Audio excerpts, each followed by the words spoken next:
កាលពីយូរលង់ណាស់មកហើយមានសត្វក្ងោកភ្នំមួយក្បាលមានរូបរាងស្រស់ផូរផង់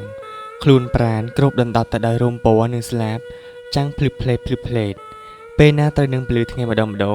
អ្នកណាឃើញហើយពិតជាអត់ទ្រាំសរសើរពុំបានថ្ងៃមួយក្ងោកភ្នំបានហើរចុះហើរឡើងទៅជ្រលងភ្នំមួយដែលមានទឹកថ្លាឆ្វង់ស្រាប់តែពេលនោះក្ងោកភ្នំបានឃើញរូបសម្បត្តិរបស់ខ្លួនស្អាតដូចគេល្បីមែនក៏សប្បាយរីករាយឥតឧបមាហើយក្ងោកភ្នំនិយាយតែម្នាក់ឯងថាអូរូបអញពិតជាស្អាតមែនណោះជូហើយមិនដែលបានឆ្លោះរូបខ្លួនឯងមើលសោះហា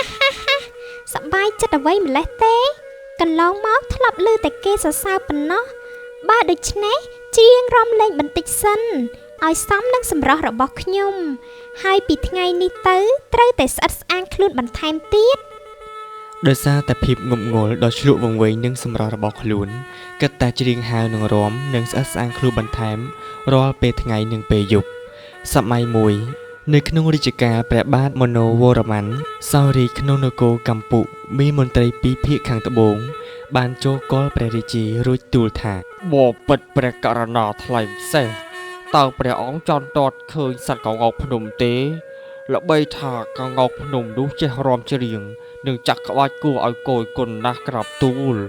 មកយ៉ាងទៀតក្ងោកនោះមានរូបរាងស្អាតរោមពណ៌វាគឺចម្រុះចាំងភ្លឹបភ្លេបទៀតផងក្រាបទូលណែមន្ត្រីតើដំណឹងនេះមែនឬទេករណីថ្លៃវិសេសដំណឹងនេះពិតមែនព្រះអង្គបើដូច្នេះចូលចាត់ឲ្យព្រានទៅចាប់យកសត្វក្ងោកភ្នំនោះមកណាយើងចង់ឃើញណាករណីថ្លៃវិសេសទូបង្គំនឹងទៅភ្លាមព្រះអង្គដោយព្រះរាជបញ្ជាដូចនេះមន្ត្រីរូបនោះបានចាត់ឲ្យព្រានព្រៃជំនាញម្នាក់ចូលទៅកាន់ជ្រលងភ្នំនោះដើម្បីដាក់អន្ទាក់ចាប់យកសត្វក្ងោកភ្នំមកថ្វាយព្រះរាជាព្រះនាមមនោវរ្ម័នព្រានព្រៃជំនាញក៏ធ្វើដំណើរទៅកាន់ជ្រលងភ្នំនោះពេលទៅដល់ក៏បានឃើញក្ងោកភ្នំស្អាតកំពុងតែរេរាំច្រៀងយ៉ាងសប្បាយទីបំផុតព្រានព្រៃក៏ចាប់ក្ងោកនោះបានដោយមធ្យោបាយរបស់គាត់ក៏មនីយកមកជួលមន្ត្រីធំទូលហើយបាននាំគ្នាចូលទៅក្នុងរាជវាំងថ្វាយដល់ព្រះរាជាតតឃើញទ្រង់ត្រាស់សួរថាណែមន្ត្រីធំនេះក្ងោកភ្នំដែលអ្នកនិយាយប្រាប់យើងកាលពីថ្ងៃមុននោះមែនទេក្រាបទូលព្រះអង្គក្ងោកនេះហើយដែលល្បីថាមានរូបរាងស្អាតចេះច្រៀងចេះចាប់ក្បាច់គួរឲ្យគោគុណក្រាបទូលបើដូច្នេះចូលរៀបចំទីកន្លែងភ្លាមទៅណាដើម្បីឲ្យក្ងោកភ្នំនេះវាសម្ដែងឲ្យយើងមើលហើយអញ្ជើញមន្ត្រីតូចធំក្នុងរាជវាំងឲ្យមកមើលផងណាករណីថ្លៃវិសេសខ្ញុំព្រះអង្គនឹងរៀបចំថ្វាយភ្លាមក្រាបទូលក្រោយពីមន្ត្រីធំនោះរៀបចំរួចរាល់ហើយក៏ចូលទៅយាងព្រះរាជានិងអញ្ជើញមន្ត្រីទាំងឡាយក្នុងរាជវាំងមកទតនិងមកទស្សនាក្ងោកភ្នំសម្ដែងតែពេលមកដល់ជុំអស់ហើយក្ងោកភ្នំដែលគេលេងវាឲ្យសម្ដែងថ្វាយដល់ព្រះរាជានិងមន្ត្រីទាំងឡាយដើម្បីទតនិងមើលវាមិនបានបញ្ចេញសកម្មភាពអ្វីឡើយឃើញដូចនេះអាមាត្យទាំងឡាយក៏នាំគ្នាយកចំណីឆ្ងាញ់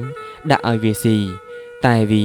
នៅតែមិនអើពើអ្វីដដែលដោយឃើញក្ងោកភ្នំមិនសម្ដែងអ្វីសោះព្រះបាទមនោវរ្ម័នទ្រង់មានពិរោធខ្លាំងណាស់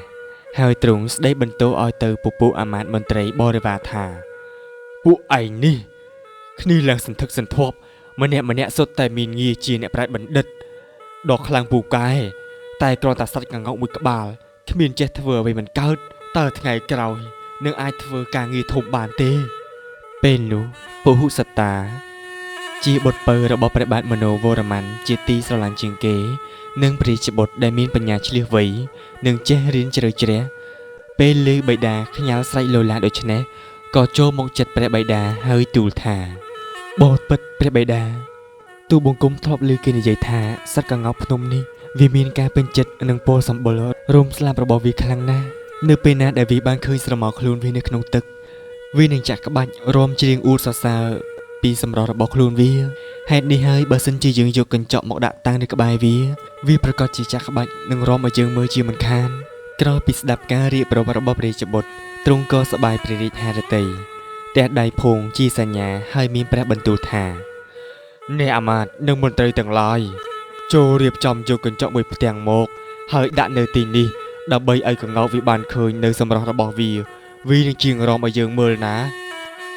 ករណីថ្លៃវិសេសទូបង្គំនឹងរៀបចំថ្វាយព្រះអង្គភ្លាមសូមព្រះអង្គព្រះរាជទានទោសផងក្រាបទូលពេលពួកមន្ត្រីបានយកកញ្ចក់មកដាក់រួចហើយកង្កោកវាហើរចុះហើរឡើងក៏បានឃើញរូបសម្រស់របស់វានៅក្នុងកញ្ចក់វាក៏ចាប់ផ្ដើមចាប់ក្បាច់រាំពុតពេនខ្លួនឲ្យគយគន់ព្រមទាំងបញ្ចេញសម្លេងយ៉ាងពីរោះរណ្ដំក្នុងពេលនោះព្រះបាទមនោវរ្ម័នទ្រង់បានតបយ៉ាងសប្បាយព្រះハរតីហើយមានព្រះបន្ទូលទៅកាន់រាជបុត្រថារាជបុត្រឆ្លាតមែនបិតាមិននឹកស្មានថាព្រះរាជបុត្រឆ្លៀសវៃបែបនឹងសោះល្អណាស់បុត្រក្រាបទូលព្រះអង្គនេះក៏ព្រោះតែចេស្តាបារមីរបស់ទ្រង់ដែរហើយទស្សនៈនេះគឺគ្រាន់តែជាគំនិតតិចតួចរបស់ទូបង្គំតែប៉ុណ្ណោះព្រះបិតាព្រះរាជានិងពួកមន្ត្រីអង្គុយទស្សនាបណ្ដាទះដៃបណ្ដាមិនព្រមឈប់សរសើរកង្កោកមិនដាច់ពីមាត់តតែភ្លេចយកកញ្ចក់ចេញកង្កោកភ្នំក៏ចេះតែរាំច្រៀងឥតឈប់ឈរទីបំផុតកង្កោកកំសត់នោះរវល់តែរាំច្រៀងកាច់ក្បាច់បង្អួតគេឯងភ្លេចអស់ពីការនឿយហត់ក៏ដួលហើយស្លាប់នៅទីនោះតែម្ដងទៅ